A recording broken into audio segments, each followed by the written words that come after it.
Okay, we're talking with Anne Lestrade, President of Eau de Paris and Deputy Mayor of Paris.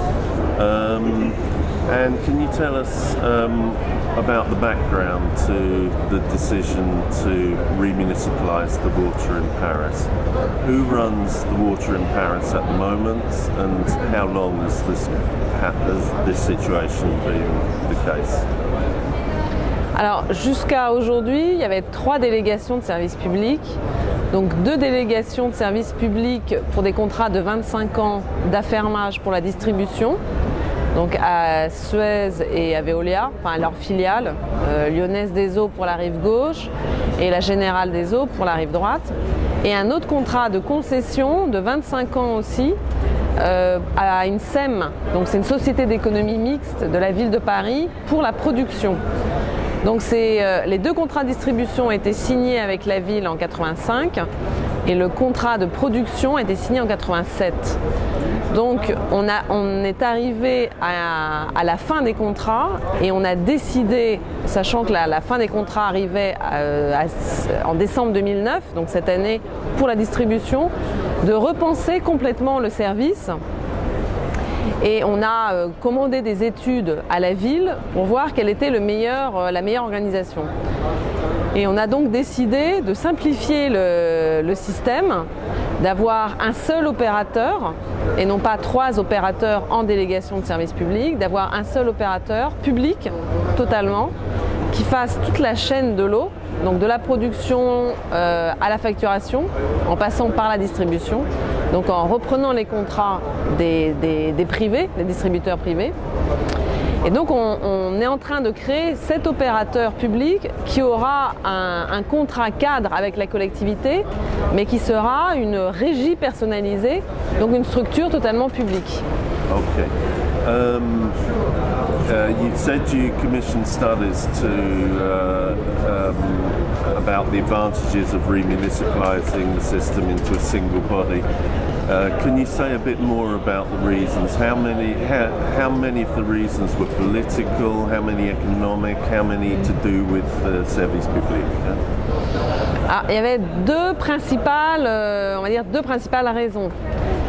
Il y avait une raison politique qui était que la ville de Paris, gérée par une municipalité de gauche, voulait reprendre la maîtrise publique de son service, voulait retrouver les prérogatives de la puissance publique sur le service qu'elle avait perdu les dernières années avec le système actuel.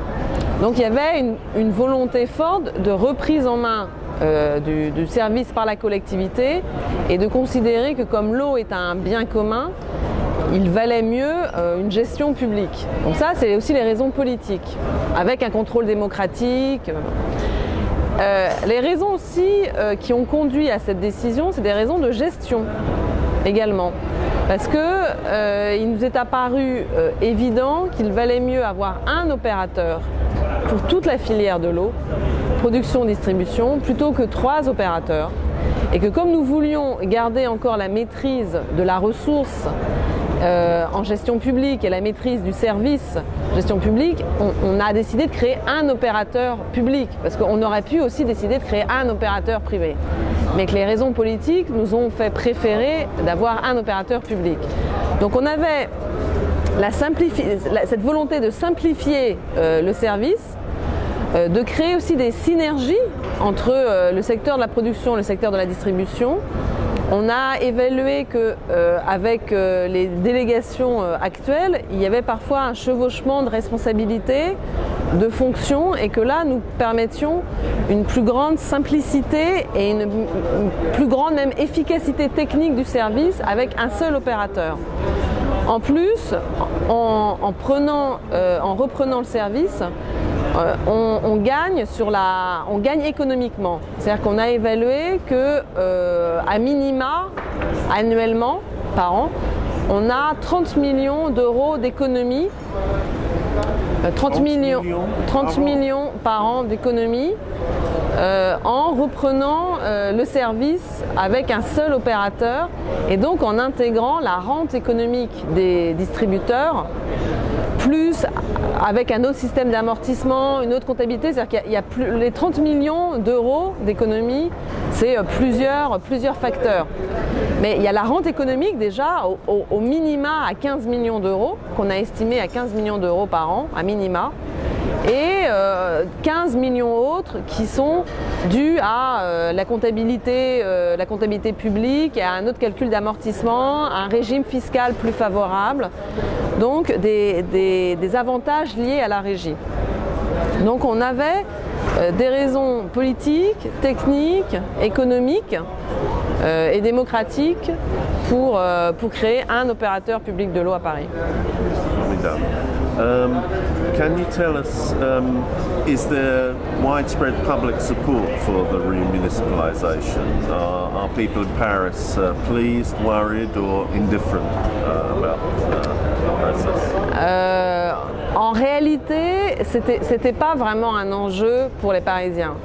Parce qu'ils ont l'eau, l'eau arrive au robinet, il n'y a pas de crise d'eau, il n'y a pas de problème. Donc ils ne se sont jamais vraiment intéressés au mode de gestion.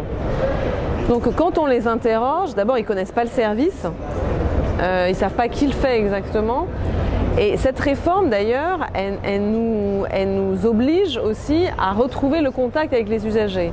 Donc on voulait, grâce à cette réforme du service de l'eau à Paris, retrouver un contact plus fort, plus participatif avec les usagers que nous avions aussi perdu.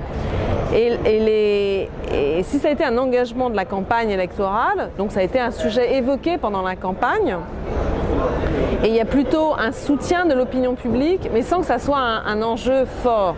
Et donc quand on interroge les gens, ils sont plutôt pour la gestion publique, ils préfèrent la gestion publique à la gestion privée, mais sans avoir vraiment un point de vue très marqué sur le sujet. You've said the new service will be a régie. Can you tell us more about it? What kind of régie will it be? Will it be making a profit for the city of Paris, or will it be non-profit? And is it taking on all the workers, all the employees from Suez and Veolia? Alors, ça sera une régie à personnalité morale et à autonomie financière.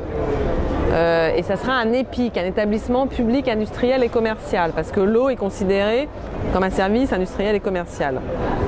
Donc c'est un EPIC sous forme d'une régie personnalisée, ce qui veut dire qu'on a une autonomie de gestion. La Haute-Paris aura donc l'autonomie de gestion, un budget propre, un conseil d'administration, une politique d'investissement vue par ses administrateurs, même s'il y aura des comptes rendus faits auprès de la collectivité, même s'il y a des objectifs techniques et financiers qui seront mis dans le contrat cadre entre la collectivité et l'opérateur. Donc là, il y aura une évaluation par la collectivité, par ce contrat cadre, mais la régie personnalisée permet d'avoir une structure juridique autonome, souple de gestion, avec la possibilité de faire des bénéfices sur l'exploitation du service et qui sont dans ces cas-là totalement réinvestis dans le service. C'est-à-dire que tout ce qu'on peut gagner par l'exploitation du service est réinvesti dans la politique d'investissement, dans la politique du personnel, dans la stabilité du prix de l'eau, parce que ce que je n'ai pas dit aussi, c'est qu'on a pris avec cet engagement de remunicipalisation du service d'eau à Paris, malgré la baisse des recettes à cause de la baisse de consommation, donc on a une chute de la consommation d'eau, donc il y a une baisse de la recette, parce que c'est que la facture qui paye le service. Donc malgré cette baisse de recettes et cette volonté d'avoir toujours une grande politique d'investissement, on va stabiliser le prix. Donc le prix a augmenté continuellement depuis 1985 et avec cette réforme, on arrive à le stabiliser à euro courant, ce qui est en fait une baisse même relative. Donc on aura aussi pour les usagers un avantage financier par cette réforme en stoppant l'augmentation et en stabilisant le prix de l'eau. Okay, aussi formidable.